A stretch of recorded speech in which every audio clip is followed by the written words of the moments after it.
আসসালামু আলাইকুম ওরহমতুল্লাহ। সবাইকে অ্যারাবিক নিস্ট অনলাইন ক্লাসে স্বাগতম। আজকে আমরা যেই বিষয়টি নিয়ে কথা বলবো সেটা খুবই একটি ইন্টারেস্টিং বিষয় এবং খুবই গুরুত্বপূর্ণ একটি বিষয়। আজকে আমরা কথা বলবো বাক্যের মধ্যে কিভাবে আমরা মাওসুফ সিফাতকে আইডেন্টিফাই করব বা চিহ্নিত করব। আমরা যখন একটি আরবি বাক্য দেখব তখন সেখানে মাওসুফ কিংবা সিফাত আছে কিনা সেটা আমরা কিভাবে জানবো বা কিভাবে বুঝতে পারবো, এই সহজ একটি টেকনিকের মাধ্যমেই আমরা শিখতে পারবো মাওসুফ সিফাত কীভাবে বের করা যায়। চলুন আমরা দুটি সূত্রের মাধ্যমে শিখব যে মাওসুফ সিফাত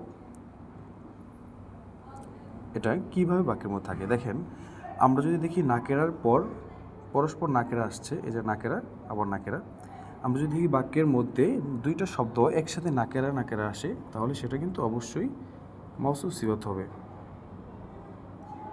মাওসুফ সিফাত, তাহলে বাক্যের মধ্যে যদি আমরা পরস্পর দুইটি নাকেরা পাই তাহলে সেটা মাওসুফ সিফাত হবে, যেমনটা আমরা এখানে দেখতে পাচ্ছি। আবার দেখেন, উদাহরণ দিলে স্পষ্ট হবে।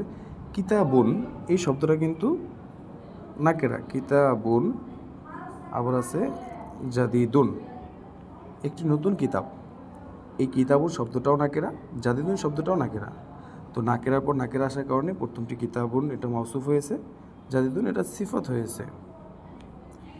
ঠিক আরেকটি হচ্ছে মারেফার পরে মারেফা আসা।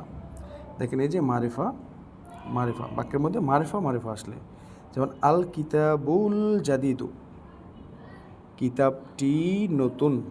এখানে কিন্তু মারেফার সাথে সাথে মারেফা এসেছে, আর মারেফার সাথে সাথে যদি মারেফা আসে সেটাকে আমরা চিহ্নিত করে নেব মাওসুফ সিফাত হিসাবে। তাহলে আল কিতাব এটা হবে মাওসুফ, আল জাদিদু এটা হবে সিফাত। তাহলে আমরা জানলাম দুটি সূত্র। প্রথম 1 নম্বর সূত্র হচ্ছে নাকেরার পরে নাকেরা আসা, আর 2 নম্বর সূত্র হচ্ছে মারেফার পরে মারেফা আসা। এজন্য আমাদেরকে সর্বপ্রথমে এই সূত্র দুইটাকে মুখস্থ করতে হবে, তাহলে আমরা এই আইডেন্টিফাইটা সহজে করতে পারবো।